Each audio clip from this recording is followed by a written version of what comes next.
Hello guys, welcome back to my channel. ఈ వీడియోలో వచ్చేసి నేను హర్షద్ మెహ్రా గురించి చెప్తున్నానండి. ఆహ్, దీని మీద వీడియోస్ చాలా ఉన్నాయి. నేను దీంట్లోనే వీడియోతోనే పాటు కొన్ని కాన్సెప్ట్స్ అనేవి చెప్తానండి.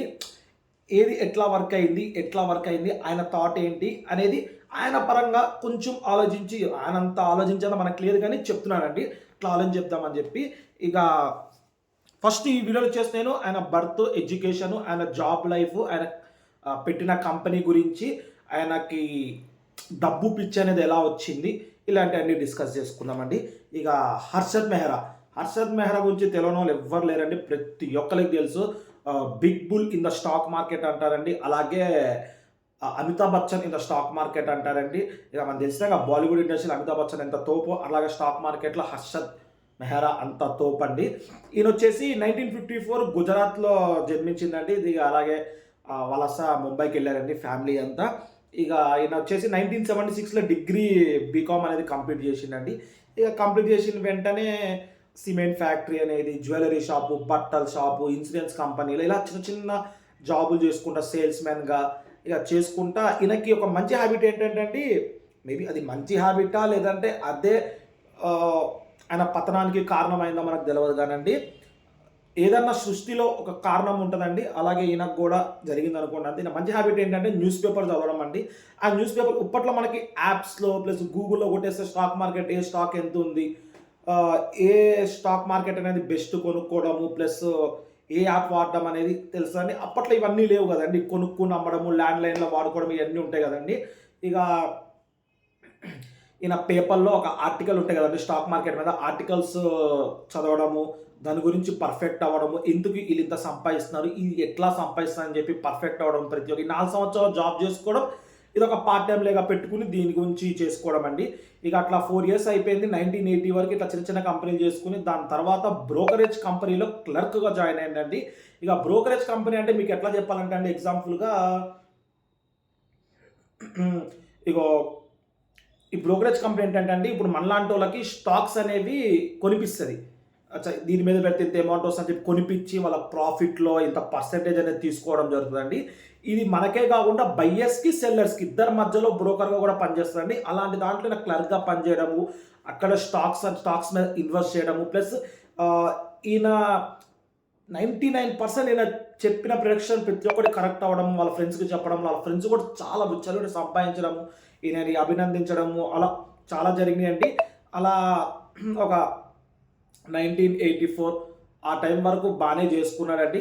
ఇక దాని తర్వాత ఇంకా తెలిసిందే కదండి, ప్రతి ఒక్కరు ఇప్పుడు మీరనే కాదు, ప్రతి ఒక్కరికి ఆయననే కాదు ప్రతి ఒక్కరికి అనిపిస్తుందండి. ఇప్పుడు ఎట్లా అంటే మీకు, నేను ఒక కంపెనీలో పనిచేశానండి. నాకు 10,000, 15,000 జీతం వస్తుంది. ఆ వర్క్ నాకు తెలుసు, నేను పర్ఫెక్ట్ ఉన్నా అని చెప్పి మనం మెల్లగా స్టార్టప్ చేసుకుంటాము. అలాగే ఈయన కూడా స్టార్టప్ అనేది చేయడం జరిగిందండి.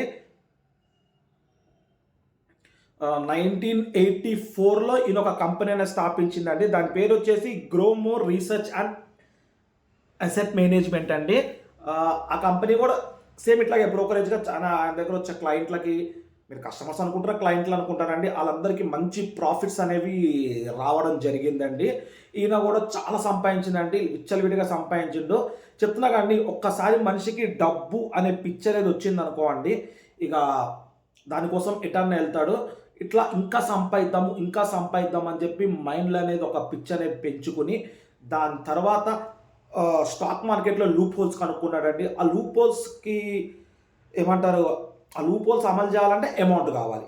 ఆ అమౌంట్ అనేది ఈయన దగ్గర అంత లేకపోతే ఈయన బ్యాంక్స్ మధ్యలో లూప్ హోల్ అనేది ఒక కనుక్కున్నాడండి. అది ఎట్లా చెప్పాలంటే మీకు, దానికి ఒక పేరు ఉందండి. అది వచ్చేసి రెడీ ఫార్వర్డ్ డీల్ అని చెప్పి అదొక పేరండి. ఎట్లా అంటే ఇది, ఇప్పుడు గవర్నమెంట్ ఉందండి, గవర్నమెంట్ ఒక ప్రాజెక్ట్ చేయాలి, గవర్నమెంట్కి అంత డబ్బు లేదు. అదేం చేస్తుంది, గవర్నమెంట్ ఏం చేస్తుంది అంటే, కొన్ని బ్యాంక్స్కి కన్సల్ట్ అయ్యి నాకు ఇంత అమౌంట్ ఇవ్వండి, నేను ప్రతి మంత్ ఇంట్రెస్ట్ ఇస్తా, ప్లస్ కొన్ని రోజుల తర్వాత ప్రిన్సిపల్ అమౌంట్ మొత్తం క్లియర్ చేసేస్తా అని చెప్తే కొన్ని బ్యాంకులు ముందుకు వస్తాయి, కొంతమంది ఇన్వెస్టర్స్ ముందుకు వస్తారు, ప్రాఫిట్స్ ఉంటాయి కదా. ఎవరు ఒప్పుకోరండి, గవర్నమెంట్ అంటే పక్క అమౌంట్ వస్తుంది కొంచెం తిరిగినా కానీ. ఇక అట్లాగే కొన్ని బ్యాంక్స్కి ఉంటాయండి. ఇప్పుడు నాదో బ్యాంక్ అండి, మా తమ్ముడిదో బ్యాంకు, నా బ్యాంక్ కొంచెం లాస్ నడుస్తున్నప్పుడు నేనేం చేస్తానంటే మా గవర్నమెంట్ సెక్యూరిటీవి బాండ్స్ అనేవి వేరే బ్యాంక్ ఇచ్చి అప్పు తీసుకుంటామండి. అట్లా కొన్ని లూప్ హోల్స్ ఉంటాయి. ఇవి హర్షద్ మెహ్రా క్లియర్‌గా దాని గురించి నేర్చుకుని, అర్థం చేసుకుని ఎట్లాగో ఈ బ్యాంక్స్ ఏం చేస్తాయంటే డైరెక్ట్ అడగవు. మధ్యలో ఇలాంటి బ్రోకరేజ్ కంపెనీస్‌తో లింక్ పెట్టుకుంటాయి. అలా ఒక 1, 2, 3, 4 అండ్ 4 బ్యాంక్స్ ఉన్నాయండి. నేను ఎందుకు చెప్తున్నానంటే ఇది ఎగ్జాంపుల్‌గా ఈ దాంట్లో హర్షద్ మెహ్రా పార్ట్ ఏంటి అని చెప్పి చెప్తున్నానండి. నాది 1 అండి బ్యాంకు. నాకొక అమౌంట్ కావాలి. నేను డైరెక్ట్ అడగను. నేను బ్రోకరేజ్ కడతా. ఈయన తీసుకుంటాడు కమిషన్ లేనిది ఎవరు చేయరు కదండీ. ఈయన ఆ కమిషన్ కూడా తీసుకుంటాడు.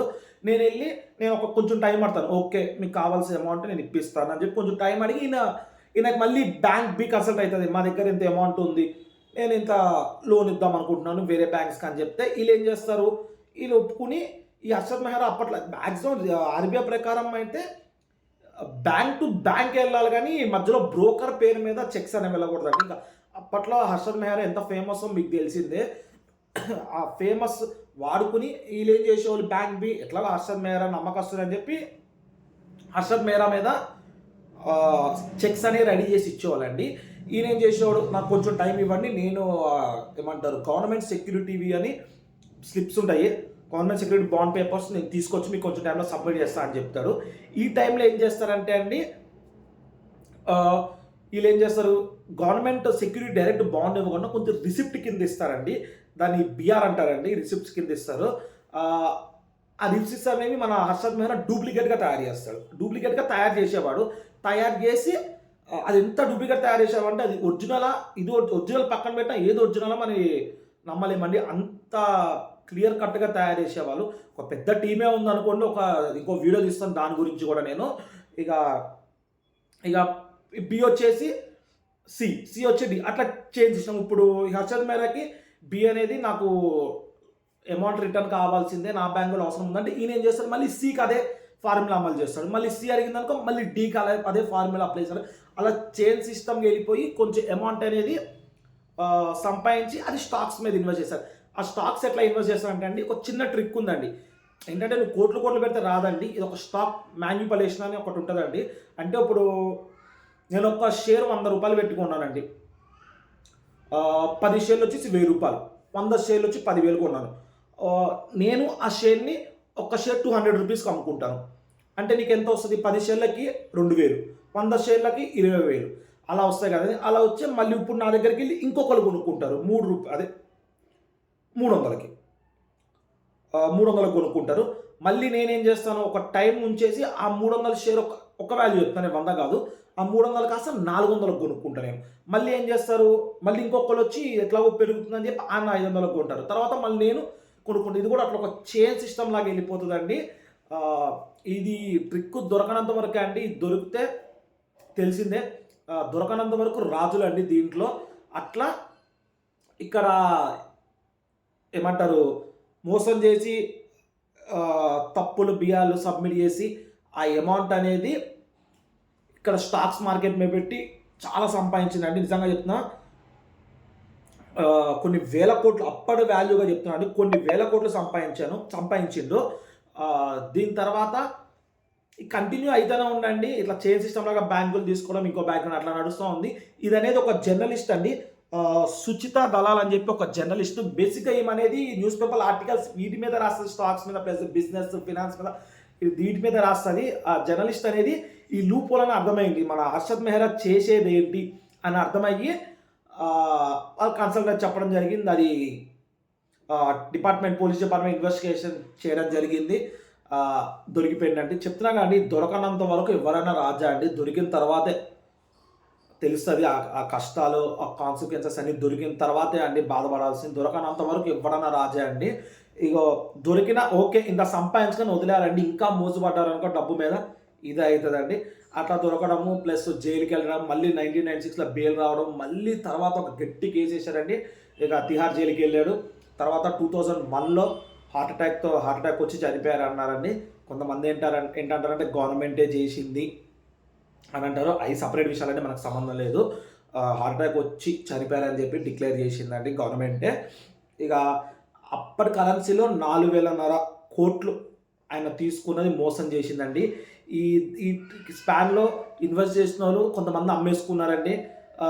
ఒకేసారి మార్కెట్ అనేది పడిపోవడం జరిగింది. అది అమ్ముకున్నా రాదు అనే థాట్‌లో ఈయన కూడా ఉండిపోయిండండి. మేబీ అదంతా ఆలోచించుకుని హార్ట్ అటాక్ వచ్చింది అనుకుంటా. ఒకవేళ రియల్‌గా హార్ట్ అటాక్ వచ్చుంటే ఇదంతా జరిగింది. ఇప్పుడు వాళ్ళ ఫ్యామిలీ ఇంకా కట్టుకుంటా ఉన్నాయండి. 4 ఇయర్స్ బ్యాక్ రిపోర్ట్ అయితే ఒక 1000 కోట్లు ఇంకా మిగిలింది అని అన్నారు. అది కూడా అయిపోయి ఉంటది. ఇప్పటి నాకు తెలిసినంత వరకు నేను లేటెస్ట్‌గా న్యూస్ అయితే దాని గురించి చూడలేదు.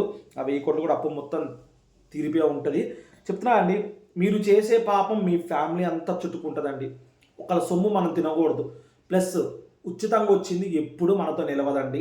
ఒకప్పుడు సంపాదించిండు, కోట్లు సంపాదించిండు, లగ్జరియస్‌గా లైఫ్ లివ్ చేసిండు. ఎప్పుడైతే మైండ్‌కి రాంగ్ పాత్ అనేది మైండ్ ఆలోచించిందో, చెడ్డ దారిలోకి వెళ్దాము అని మైండ్ అనేది థింక్ చేసింది. డబ్బులు సంపాదించిందండి, ఏం ఫాయిదా అండి. 1990లో అనుకున్నాం, 1992 కల్లా మొత్తం కొలాప్స్ అయిపోయిందండి ఆయన లైఫ్. ఒకవేళ ఆయన కరెక్ట్‌గా అదే ఉండుంటే ఇప్పటికి ఇంకెంత కోటీశ్వరుడు అయ్యి ఉండేవాడో. పెద్ద పెద్ద కోటీశ్వరుల పేర్లు ఆయన పేరు ఉండేదేమో అండి. 47 ఏళ్ళకి చాలా చిన్న ఏజ్ చనిపోయిందండి. అంతే కదండి చెప్తున్నా, విధి మన చేతిలో ఉన్నదండి. మన చేసేది ఏంటంటే మంచిగా ఉంటే ఏదైనా అవుతుందండి. మంచితనాన్ని నమ్ముకోవాలి, చెడు దారులకు వెళ్ళకూడదు. డబ్బు వస్తుంది అని చెప్పేసి మనం ఎప్పుడైతే కానీ అటు సైడ్ వెళ్ళకూడదండి.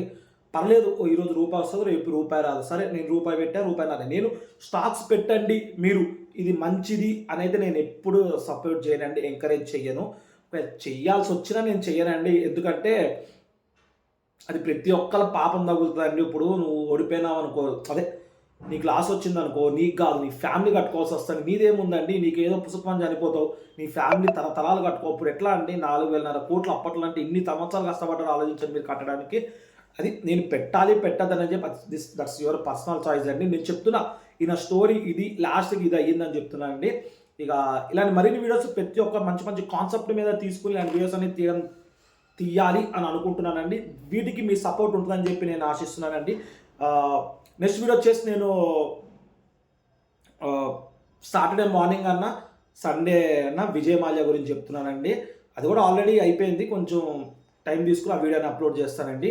ఇక ఇలాంటి మరిన్ని వీడియోస్ మన ఛానల్ తప్పించాలంటే మన ఛానల్ సబ్స్క్రైబ్ చేసుకుని పక్కన బెల్ ఐకాన్ క్లిక్ చేయండి. నేను ఇట్లా వీడియోస్ పెట్టగానే మీకు ఇట్లా నోటిఫికేషన్ వస్తే దాట్స్ ఇట్ అండి ఈరోజుకి.